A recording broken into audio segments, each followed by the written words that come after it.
চট্টগ্রাম সিলেট বিভাগে গরম সন্নি ঠান্ডা সন্নি নাম নিয়েছে, কাজ কামার নেই। আমার স্টেজে কত আলিম বসে থাকে, তারা ভুল ধরতে পারে না। ওর নামের আগে পীরে কামেল লেখা আছে, ও ভুল ধরে বসে আছে। ওর পেটে বোম মারলে অর্থনীতি কারে বলে ইসলামী, ও বলতে পারে না। 48,000-এর ওপরে পীর। আমি অহংকার করে বলছি না, আল্লাহর কসম আমি অহংকার করে বলছি না। 48,000 পীর আছে দেশে, হাতে গোনা কয়েকটা বাদ দিয়ে ইসলামী অর্থনীতির যে নিয়ম নীতিগুলো আছে 27টার উপরে যদি কেউ বলতে পারে আমি বলে দেব। অথচ বিশাল হক্কানি দরবারের ডিলান নিয়ে বসে আছে। মোশারাকা কি, মোদারাবা কি, মোরাবাহা কি, এক একটা আবার 6 প্রকার, 5 প্রকার, 3 প্রকার, ও কিচ্ছু জানে না। ইসলামী যে অর্থনীতি একটা চ্যাপ্টার আছে, এটা যে একটা ইবাদত, ও জানেই না, পীর হয়ে বসে আছে। অথচ নামাজের পরে আল্লাহ যাকাত ভিত্তিক অর্থনীতির কথা দিয়েছেন না দেননি? কয়বার? 82 বার। কয়বার? আপনার কাছে নামাজের মাসলা মানুষ নিতে আসে মুরিদেরা শিক্ষক হিসাবে। পীর মানে শিক্ষক, পীর মানে কি? মুরিদরা আপনার কাছে অর্থনীতি যাকাত কি এটা নিতে আসবে না? আপনি তো সিস্টেমই বলছেন না, ব্যাংকিং ব্যবস্থা কি এটা, কিভাবে জবাব দেবেন? আপনি এই জন্য ধোকা দিয়ে বোকা বানিয়ে ওরে বলছে তুই জিকির কর, তোর কলবে ময়লা, ও কিছু নেই, আন্দাজ।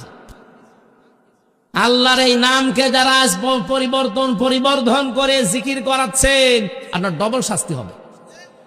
এটা সূরা ফুরকান 19 নম্বর পারার 4 নম্বর পৃষ্ঠার 13 নম্বর লাইনে আছে, ওয়াল্লাযীনা লা ইয়াদউনা মা'আল্লাহি ইলাহান আখার। এই যে মা মানে সঙ্গে, আল্লাহকে ডাকে কিন্তু আল্লাহর পাশাপাশি অন্য কাউকে ডাকে।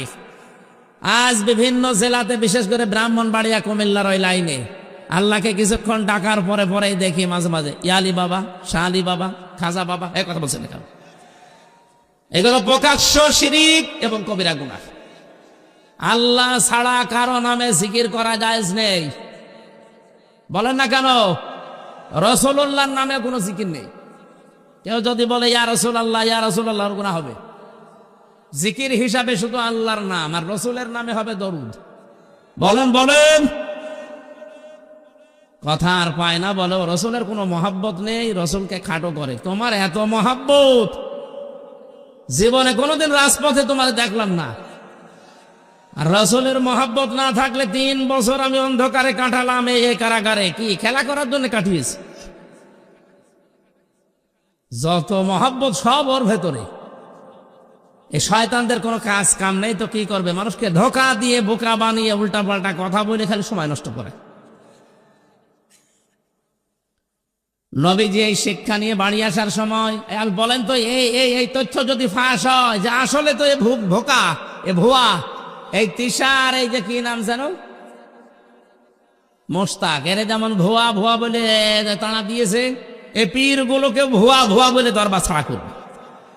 কারণ এখন তো অধিকাংশ মানুষ শিক্ষিত হচ্ছে, ওরা যখন দেখবে কম্পিউটারের মাধ্যমে, আর এত মেলছে না, এত সব বানিয়ে বানিয়ে এত ধোকা দিয়ে বোকা বানাচ্ছে, তখন ওদের রাগ। ওরা তো বুঝে ফেলেছে যে হামজা সেই জায়গায় আঘাত করছে, এই জায়গা যদি প্রকাশ হয়ে যায়, আমি যে ব্যবসা করে খাচ্ছি, ব্যবসা মাঠে মারা যাবে। কথা তোলে অনেকে যে কিয়ামতে এক এক পীর নাকি লক্ষ লক্ষ মরিদ নিয়ে আসবে কিয়ামতে। কে বলেছে? পুরা মিথ্যা কথা। কিয়ামতে প্রতিটি মানুষ আল্লাহর সামনে দাঁড়াবে স্রেফ একা একা। সূরা মরিয়ম 16 নম্বর পারা 10 নম্বর পৃষ্ঠা 15 নম্বর লাইনের 85 নম্বর আয়াতে, 95 নম্বর আয়াতে আছে, অকুল্লুকুম আতিহি ইয়াউমাল কিয়ামাতি ফারদা। কিয়ামতে প্রতিটি মানুষ আল্লাহর কাছে দাঁড়াবে কয়জন করে? আর যেই লোকটা আয়াতের বিরুদ্ধে কথা বলে যে কিয়ামতে আমার পীর সাহেব লক্ষ লক্ষ মুরিদ নিয়ে আসবে, এটাকে আয়াতের সাথে মেলে? বলেন এই যখন বুঝে ফেলে তখন বলে যে হামজা পীরদের বিরোধী, এরে আর আসতে দিও না। না, যে জিনিস যত ভালো তার নকল বের হয় তত বেশি। পীর সাহেব তো ভালো জিনিস, পীর মানে শিক্ষক। আপনি যেটা জানেন না ওনার কাছে জেনে নেবেন। জানবেন কি করে? নিজেই তো জানেন না। পীর বাংলাদেশের চট্টগ্রামের মরহুম মাওলানা আব্দুল জব্বার, এটা পীর। আর এমন এমন পীর বের হয়, 30 তলা বাড়ি, লঞ্চের ব্যবসা করে, কোটি কোটি টাকার মালিক, সুপার মার্কেট, কোনো কিছুর অভাব নেই, আর পীর থাকবে না খেয়ে। মাওলানা আব্দুল জব্বারের থাকার মতো একটা কুড়ে ঘরও ছিল না, সব দিনের জন্য দিয়েছিল। আর আমরা এমন পীর, সুপার মার্কেট আমার, জোরে বলেন সুবহানাল্লাহ। এই ব্যবসায় যখন ভাটা পড়বে, মানুষ যখন জেনে ফেলবে, কারণ এটাই যে রেকর্ড হচ্ছে, কালকে সারা দেশে ছড়াবে, যখন দেখবে মানুষের না এত ধোকা দিয়ে বোকা বানাচ্ছে, তখন ওদের তো কিছু বলতে পারবে না, রাগ ধরবে আমার উপরে, প্রশাসনকে যে বলবে যে পীর বিরোধী, এ যেন আমাদের দিনাজপুরে না আসে।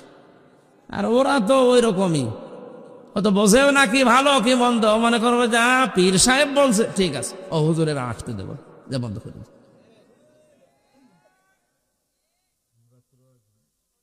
নবীজি মুহাম্মদুর রাসূলুল্লাহ 5টা আয়াত নিয়ে আসছিলেন, এত ভয় পেয়েছিলেন, বিশ্বনবী বলেন বাড়িতে যাওয়ার সময় দেখি ওই ফেরেশতা আকাশ আর জমিনে বিশাল একটা চেয়ারের ভেতরে উনি আছে, ওনাকে দেখে আমি ভয় পেয়ে গেলাম।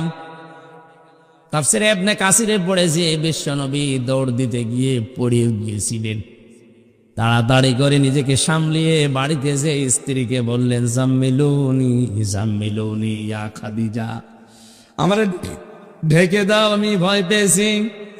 হযরতে খাদিজা ওই দিন 5টা কথা বলেছিলেন, কয়টা? আরো জোরে বলেন বলেন। কোন স্ত্রী যদি তার স্বামীর পক্ষে এই 5টা কথা বলতে পারে, ওই স্বামী আল্লাহর জান্নাতি। এবার আমার যে শরীর, গলা, এমনকি 12টা বাজে, এখন কিছুক্ষণ পরে বোম ফুটবে, কি আর 1 মিনিট পরে বোম ফোটা শুরু হবে। এই জন্য কোম ফাংজিরের ব্যাখ্যা এখন আর সম্ভব না, আগামীতে নিয়ে আসেন।